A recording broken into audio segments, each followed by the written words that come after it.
নমস্কার বন্ধুরা, এই মুহূর্তে সবচেয়ে বিটাপুরো খবর ডিএ নিয়ে সংগ্রামী যৌথ মঞ্চের যে মহাসমাবেশ, আজ ডিএ সদস্যরা কি সিদ্ধান্ত নিলেন শুনুন আজকের এই ভিডিওতে।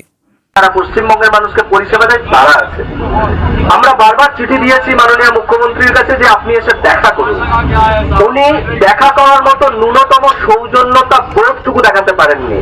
সে জায়গায় সংগ্রামী যৌথ মঞ্চ মাননীয় বিরোধী দলনেতা শুভেন্দু অধিকারী মহাশয়কে কৃতজ্ঞতা জানাচ্ছি আমরা যে উনি বারবার আমাদের মধ্যে এসেছেন এবং উনি এসে ওনার বক্তব্য এবং সেই সহমর্মিতার সাথে সাথে সহযোগিতা করার বার্তা প্রতিবারই দিয়েছেন।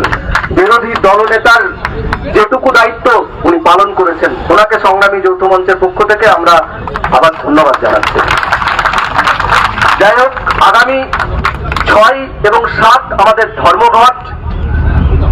যখন ভারতীয় গণতন্ত্রে অহিংসভাবে কর্মচারীরা লড়াই করে তখন সর্বোচ্চ হাতিয়ার হিসাবে পরিগণিত হয় ধর্মঘট। এখন এটাই দেখার এবং আমাদের জানার বাকি আছে প্রশাসন ধর্মঘটটাকে কিভাবে দেখে। প্রতিহিংসা পরায়ণ হয়ে যদি বন্ধ করার চেষ্টা করে তাহলে এই মুখ্যমন্ত্রীর এই সরকার এটাই প্রতিষ্ঠা করবে 6 এবং 7 তারিখে যে এই সরকারটা স্বৈরাচারী সরকার, তার জন্যই ধর্মঘটটাকে রোখার চেষ্টা করেছে। আর যদি যথার্থই কর্মচারী দরদি এবং জনদরদি সরকার হয় তাহলে ধর্মঘটটা করতে দেবে। আর ধর্মঘট করতে যাওয়ার অর্থ এই সরকারের মুখটা আরেকবার পড়বে। আমরা ধর্মঘট করব। মাননীয় বিরোধী দলনেতা উনি এসেছেন, আমরা ওনার কাছ থেকেই ওনার মূল্যবান বক্তব্য শুনে নিই, কারণ আমরা জানতে চাই।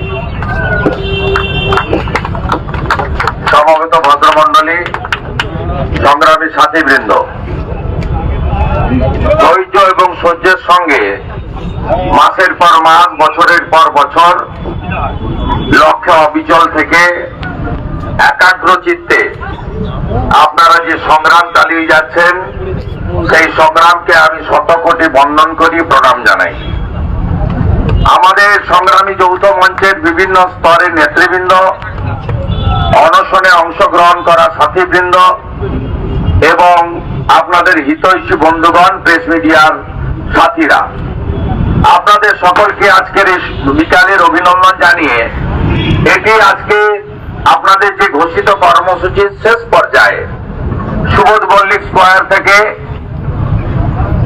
সহস্রাধিকেরও বেশি বা কয়েক সহস্রাধিক সরকারি কর্মচারী, শিক্ষক, শিক্ষাকর্মী, নানা ধরনের কন্ট্রাকচুয়াল, ক্যাজুয়াল এবং পীড়িত, বঞ্চিত, আক্রান্ত এই সরকারের দ্বারা আপনারা হাঁটতে হাঁটতে, স্লোগান দিতে দিতে, আপনাদের ব্যানার নিয়ে এখানে সমবেত হয়েছেন এবং এখানে সমাবেশে 2-4টি কথা বলে সমাবেশ শেষ হবে এবং 6-7 ধর্মঘটের লক্ষ্যে আপনারা কাজ করবেন। আমরা আমাদের সমর্থন, নৈতিক সমর্থন এবং আমাদের যা সীমাবদ্ধ ক্ষমতা রয়েছে সেই সমর্থন আপনাদের কাছে আমরা দিয়েছি, ভবিষ্যতেও দেব।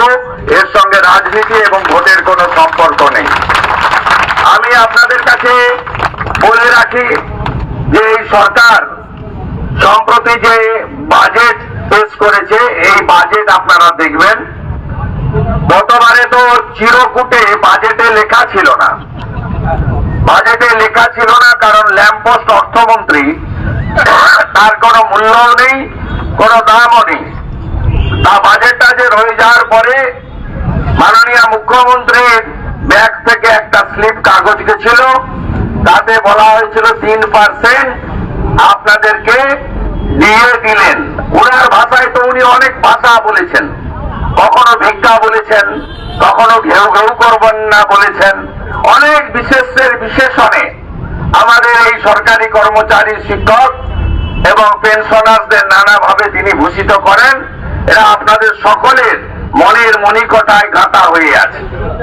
সেদিন 4% ডিএ এনহ্যান্সমেন্টের কথা বলা হয়েছে এবং সরকারি কর্মচারী, শিক্ষক বা সংগ্রামী যৌথ মঞ্চের যে আন্দোলনের একটা চাপ আছে, এই চাপে যে সরকার ভীত এবং সন্ত্রস্ত এবং এই চাপ যে দিনের পর দিন বাড়ছে, আপনাদের দাবি যে ন্যায়সঙ্গত, এটা এই সরকার এই সরকার মুখে স্বীকার না করলেও মনে মনে আতঙ্কিত অবস্থায় থাকে আপনাদের এই আন্দোলনের জন্য।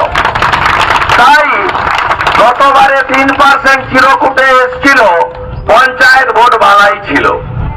আর এবারে তো লোকসভা নির্বাচন, পঞ্চায়েতের চতুর্থ স্তরীয় ভোট লুটের মতো, চপ্পলধারী ক্যাডারদের দিয়ে ভোট করার মতো সাধারণভাবে লোকসভা নির্বাচন করা যেতে পারবে না, এটাই মুখ্যমন্ত্রী জানেন। তাই তিনি এবারে 4%-এর গল্প ভেবেছেন। এবং আপনারা লক্ষ্য করবেন এই বাজেটে, এবারের এই বাজেটে তারা পশ্চিমবঙ্গে বিভাজনের যে রাজনীতি, সেই রাজনীতি করেছেন। এই সরকার এই রাজ্যের অর্থনীতিকে ধ্বংস করে দিয়ে গেছে। আপনি বাজেটে দেখবেন 5 লক্ষ নতুন কর্মসংস্থানের কথা বলা হয়েছে। আমি বাজেটের জবাবি আমার বক্তৃতাতে 10ই ফেব্রুয়ারি আমি বলেছি যে আপনার 1 টাকাও এই বাজেট বইতে নিয়োগ সংক্রান্ত কোনো বরাদ্দ নেই। তাই কর্মসংস্থান বা চাকরি ভাষণ আর লেটার, অ্যাপয়েন্টমেন্ট লেটারে হয় না, মাসে বেতন দিতে হয়, আর্থিক নিরাপত্তা দিতে হয়, তার প্রভিশন নেই। ঠিক একইভাবে 50 দিনের কাজ চালু করব, কিন্তু তার কোনো আইনও তৈরি হয়নি, বাজেটারি কোনো প্রভিশনও নেই। একটা মিথ্যাচারের উপরে দাঁড়িয়ে একেবারে এই সরকার চলছে। এবং এই সরকার বা পরিবারবাদী সরকার, এদের একটাই লক্ষ্য, যেন তেন প্রকারণে ক্ষমতাকে কুক্ষিগত করে এই রাজ্যকে ধ্বংসের শেষ কিনারায় নিয়ে যাওয়া। আপনারা আংশিক সময়ে কন্ট্রাকচুয়াল বিভিন্ন স্তরে যারা কাজ করেন, কারণ এই সরকার গত 13 বছরে, মে মাসে 13 বছর হয়ে যাবে, এই সরকার কিন্তু কোন স্থায়ী নিয়োগের কথা চিন্তা ভাবনা করেননি। অন্যদিকে ডক্টর অমিত মিত্র যখন অর্থমন্ত্রী ছিলেন, তিনি বারে বারে ক্যাবিনেটে, আমি আপনাদের এর আগের সভাও বলেছি, 6 লক্ষ পার্মানেন্টের পোস্ট অবলুপ্ত করে 60,000 কন্ট্রাকচুয়াল নিয়োগ করেছেন। আপনারা দেখবেন সিভিক ভলেন্টিয়ার্সের 1,000 টাকা বৃদ্ধি, ভিলেজ পুলিশের 1,000 টাকা বৃদ্ধি, কন্ট্রাকচুয়াল গ্রুপ ডি এর ক্ষেত্রে 3,000 টাকা আর গ্রুপ সি এর ক্ষেত্রে 3,500 টাকা বৃদ্ধির কথা বলা হয়েছে। কিন্তু এই রাজ্যে প্রাণী মিত্রা, ভিএলই, আপনার ভিআরপি, এই রাজ্যে আংশিক সময়ের শিক্ষক, চুক্তিভিত্তিক শিক্ষক, এই রাজ্যে এজেন্সির মাধ্যমে, থার্ড পার্টির মাধ্যমে যে সমস্ত নিয়োগগুলো হয়েছে, তাদের তাদের এরা তো অনেকদিন ধরে বেতনই পাচ্ছে না। এই সামগ্রিকভাবে সামগ্রিকভাবে এদের সবাইকে বঞ্চিত করে রাখা হয়েছে। অন্যদিকে বিহার সরকার, উড়িষ্যা সরকার, আপনি যদি তাকিয়ে দেখেন, তারা তাদের রাজ্যে ক্যাজুয়াল কন্ট্রাকচুয়ালদেরকে স্থায়ীকরণ করে দিয়ে ঘোষণা করেছে যে অতঃপর যা নিয়োগ হবে মেধার ভিত্তিতে এবং স্থায়ী নিয়োগ সরকার করবে। একইভাবে আপনাদের দেখবেন উত্তরপ্রদেশ সরকার এই গত দীপাবলির সময় শুধু আপনাদের কেন্দ্রীয় হারে মহার্ঘ ভাতা কমপ্লিট করেনি, পেনশনারদেরকে 7,000 টাকা করে এক্সট্রা দীপাবলি উপলক্ষে এক্সট্রা বোনাস পর্যন্ত তারা সেখানে ঘোষণা করেছে। বিভিন্ন রাজ্য সরকার তাদের যে কর্মসূচির প্রকৃত যারা ইমপ্লিমেন্ট করেন, কার্যকর করেন, আমরা পলিসি মেকার, আমরা বিধানসভায় ল মেকার, পার্লামেন্টে ল মেকার, যারা রুলিং পার্টি, তারা ক্যাবিনেটে পলিসি তৈরি করেন, বাজেটে অর্থ বরাদ্দ হয়, কিন্তু কার্যকর করেন আপনারা। তাই প্রত্যেকটি রাজ্য সরকার, কেন্দ্রীয় সরকার আপনাদের স্বার্থের কথা, আপনাদের হিতের কথা, বাজারে মুদ্রাস্ফীতির সঙ্গে, বাজার দরের সঙ্গে তাল মিলিয়ে কেন্দ্রীয় সরকার বছরে 2